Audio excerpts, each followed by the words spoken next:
Sapa iki? Ulun Bathara Brama. Weh, dewaning geni. Ya, nyilirake Mas. Us. Arep ngopo? Engko udut rande geni.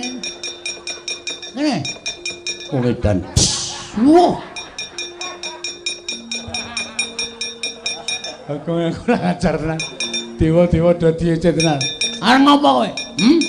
Ngewangi Bathara Indra, ha? Ha? Ayo, apa tak anggap aku ora iso ngantem para dewa? Sampya mungsuh aku kowe. Wiladal ngedapi-dapi temen. Wani karo aku. Sing tak wedeni apamu? Ulun diwaning geni. Ora wedi. Ora wedi. Kowe paling mengetoke geni sak lumbung bantu ngono kowe. Bu, aku nyemplung blumbang. Genimu ora ana gunane. Ayo, muni ya. Sing dadi nyatane candhak aturke Bathara Guru nampa pidana. Candhak aturke Bathara dosen nampa pidana kowe. Edan aku musuh Bagong kok malah rasane ora kepenak to. Kuwi berarti arep kalah kowe. Mundur wae. Atimu ora penak to? Iya. Kalah kok yakin.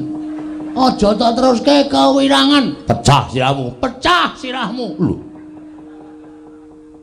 Iso mecah sirahku. Ya mbah, pecah sing endi? Ngene Indra mau dekok.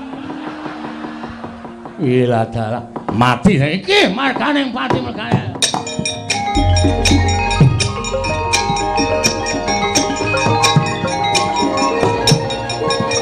Ora kenang.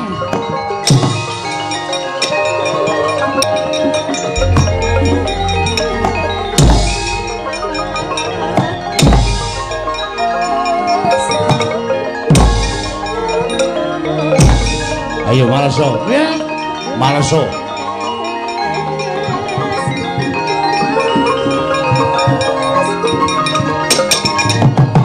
Wah! Mati aku.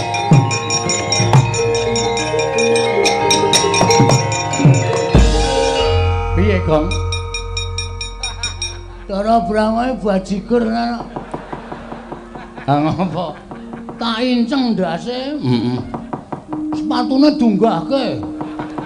Aku nggajul kono kena sithik, anggon aku kena akeh. Mules. Leren sik terus. Wah iya. Ora apa-apa. Golek es teh. Moh. Bareng kok golek es teh barang ora. Tulung iki nek ora tau ombane weteng kula tenan golekno es teh bayarana sisan. Wah. Can nekat ora jamak-jamak ora kene.